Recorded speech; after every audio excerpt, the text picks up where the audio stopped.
morning, students. Today we'll be discussing chemical equilibrium, that is chapter at a glance, so that we are in a position, uh, to have the solving of CET and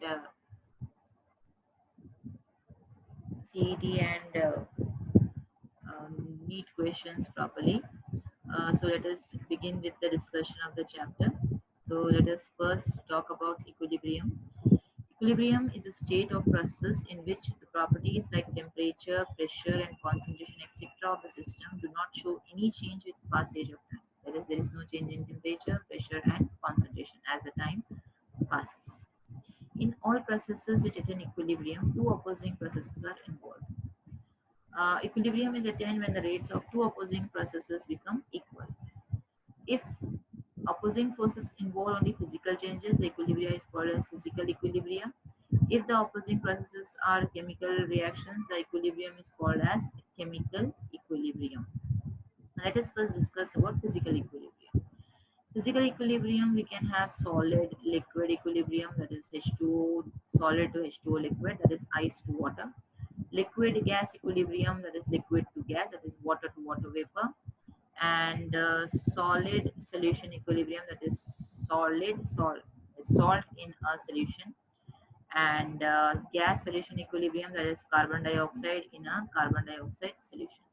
Apart from this, you may even have solid getting converted to gas, that is sublimation. Solid gas type of physical equilibria also. Equilibrium in chemical processes, you can have reversible reactions, irreversible reactions. A reaction in which not only the reactants react to form the products under certain conditions, but also the products react to form the reactants in the same conditions.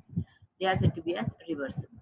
Irreversible, a reaction cannot be taken in the reverse direction. That is, the products formed do not react to give back the reactants under the same conditions. Generally, a chemical equilibrium is represented as AA plus BB, giving in equilibrium with CC plus, where A, B, C are reactants and C and D are the products. The equilibrium state is dynamic as no static and not static in nature. It is not stopped. At equilibrium, the reaction is not stopped. It is just that the two opposing forces are occurring with the same speed and in the opposite directions. So a reaction is said to have attained equilibrium when the rate of forward reaction is equal to the rate of backward reaction. So you can see here the reverse rate and forward rate. So this is where when both the things come forward, rate of forward and rate of backward becomes equal. This part is said to be as the equilibrium state. So here the both the rates have become, the rate of forward reaction is equal to the rate of backward reaction. So homogeneous equilibria and heterogeneous equilibria, all the reactants and products of any reaction under equilibrium are in same physical state. So when the reactants and the products are in the same physical state, then it is said to be as homogeneous. Heterogeneous, when the physical states of one or more are in different. That is, you can see the examples of the first: nitrogen, hydrogen giving you ammonia. Even nitrogen, hydrogen, and ammonia all are in gaseous.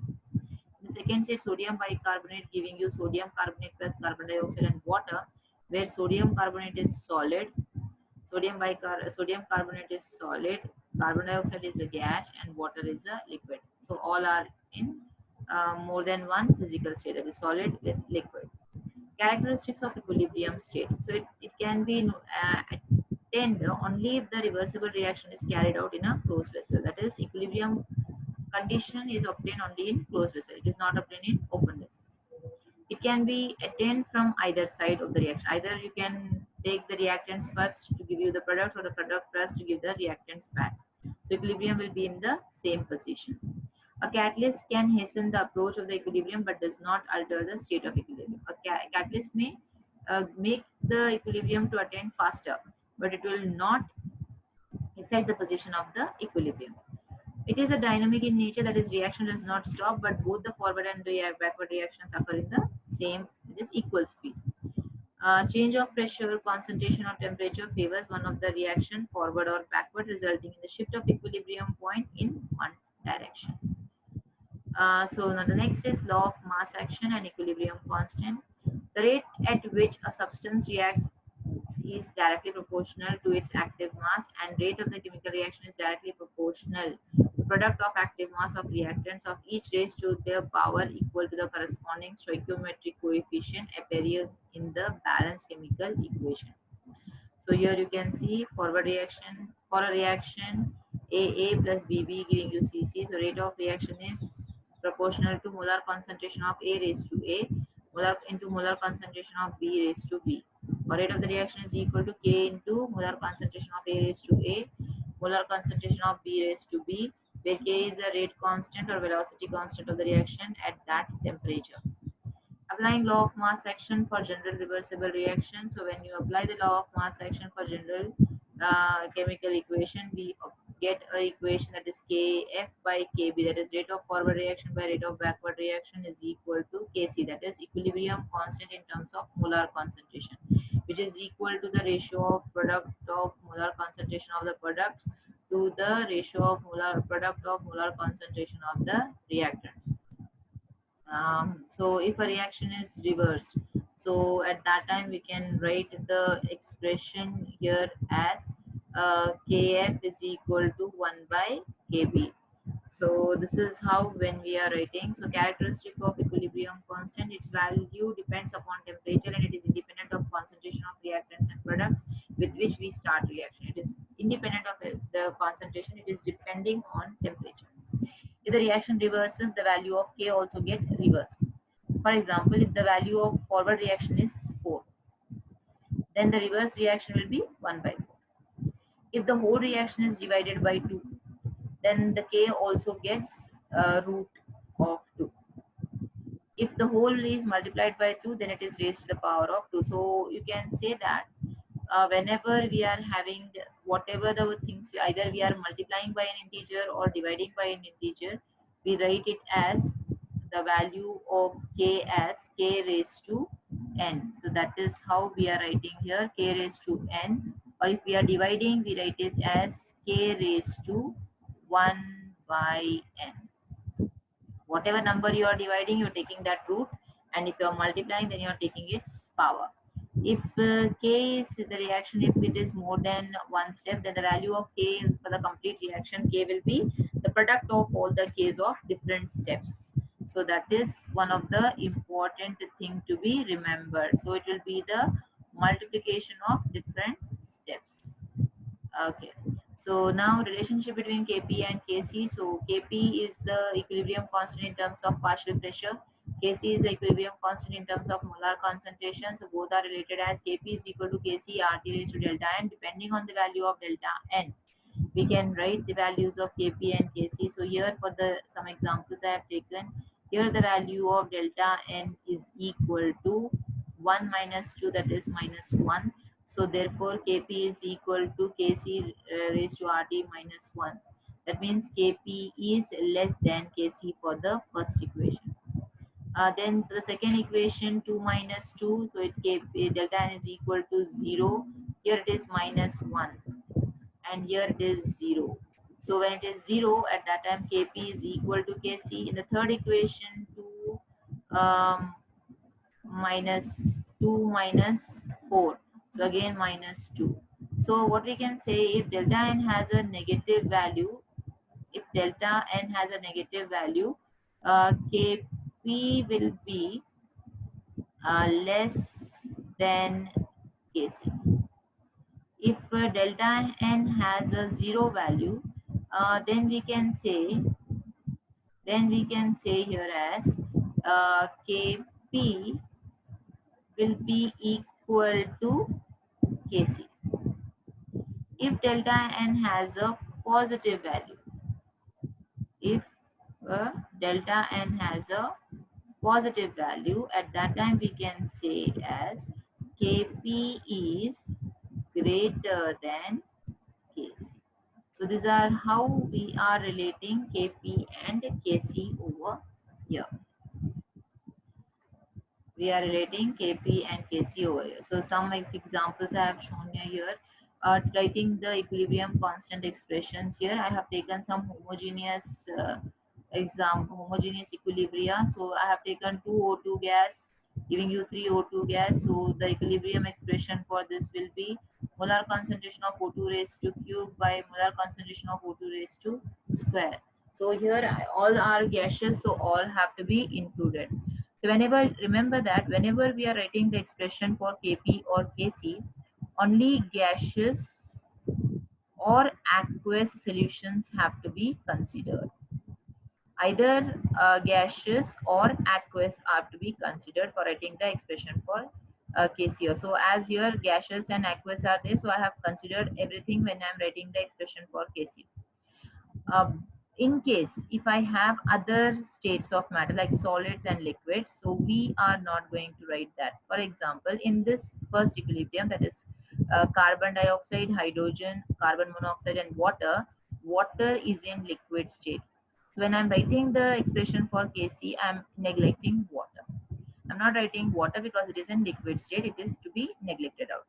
In the second case, you can see here SnO2 solid, gas, solid, gas. So it is SnO2 is in solid, carbon monoxide is in gas, Sn again solid. So this is neglected here and this is neglected here.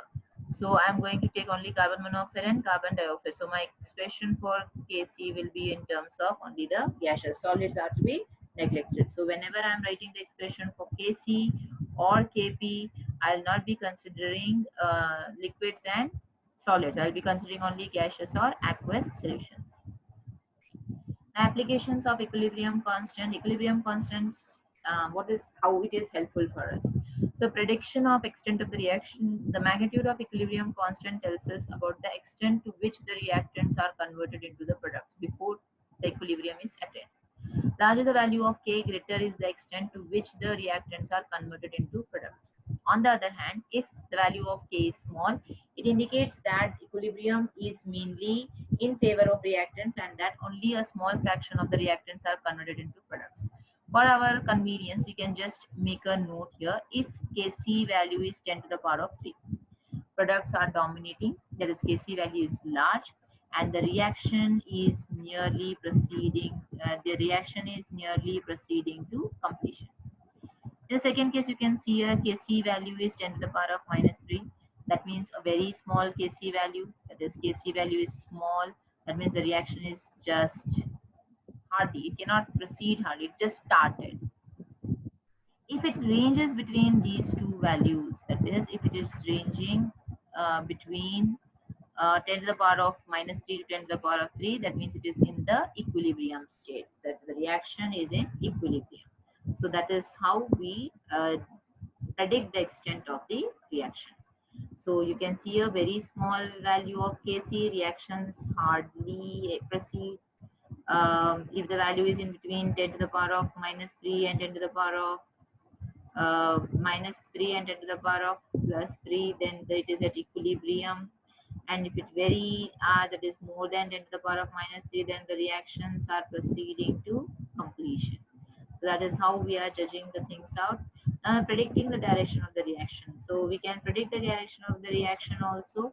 From the knowledge of equilibrium constant, it is possible to predict the direction in which the net reaction is taking place at a given temperature or partial pressure of reactants and products.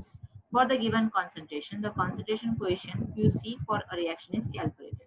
By comparing the value of Qc with the equilibrium constant Kc, the direction of the reaction can be predicted. See, for example, over here, if I say QC is greater than Kc, that means QC is having a higher value and this is a, therefore the reaction is proceeding in which direction? Backward direction. If I say QC is less than Kc, then the reaction will go in which direction? It will go in forward direction. If the QC is equal to Kc, then it will be at what? The reaction will be at equilibrium.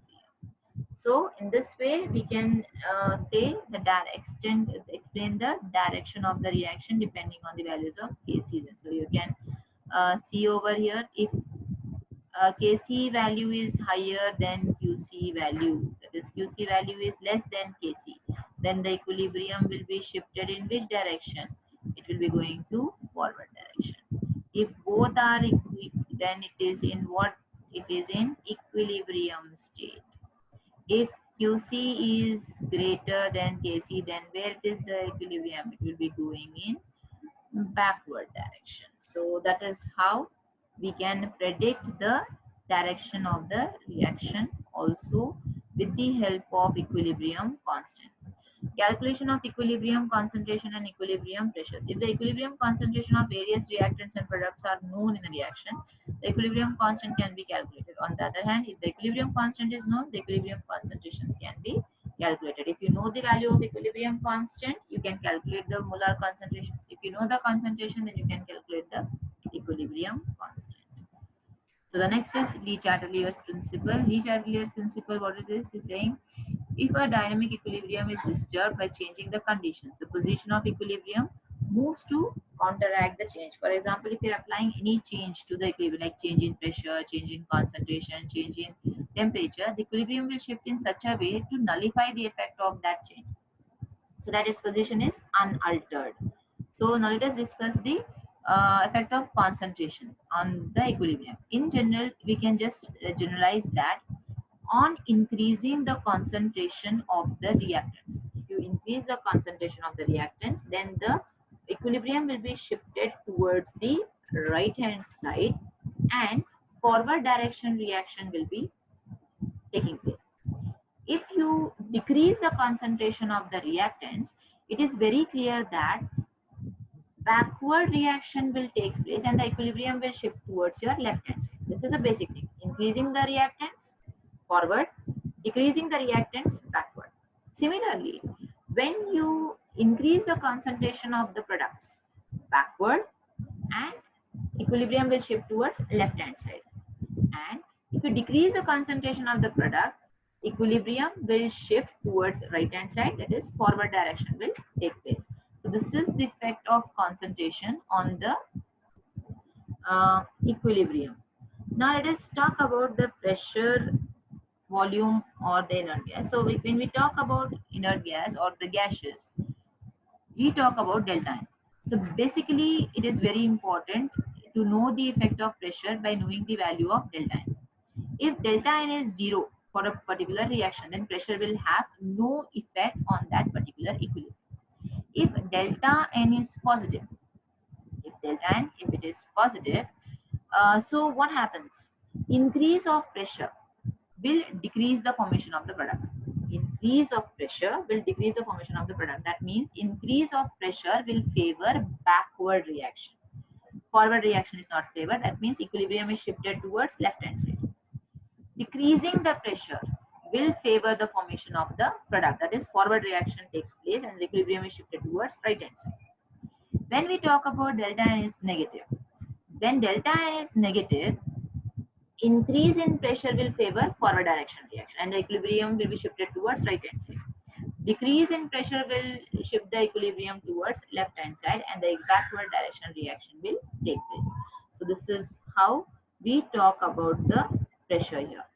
Now effect of temperature on the equilibrium, that's very important. When we talk about temperature, we come across two different reactions. One is endothermic reaction, one is exothermic reaction. Endothermic reaction is those where the reaction is carried out with the absorption of heat. That means heat of reactants will be less than heat of products. Exothermic reactions are those heat is liberated during that reaction. That means heat of reactants will be more than heat of products. Now, what happens in such equilibrium states? So, if an exothermic reaction is there, that means heat of reactants is more than heat of products. So, increase in temperature will favor backward direction reaction because heat of reactants is more. So, backward direction reaction takes place and equilibrium is shifted towards left hand side. Decrease in temperature will favor the formation of the product and forward direction reaction will take place. In an endothermic reaction, what happens? Heat of product is more and heat of reactants is less. Therefore, on increasing the temperature, which direction reaction will take place? forward direction reaction will take place, and the equilibrium is shifted towards right hand side. And decrease in temperature, what happens? Equilibrium is shifting towards backward reaction, and equilibrium is shifted towards left hand side. This is depending on where the heat is more. Which side heat is more, on increasing the temperature, the equilibrium will shift in that side. For exothermic, heat of reactants is more. For endothermic, heat of products is more. So depending on that, we discuss the effect of uh, temperature there. So this is what is talk about the chemical equilibrium.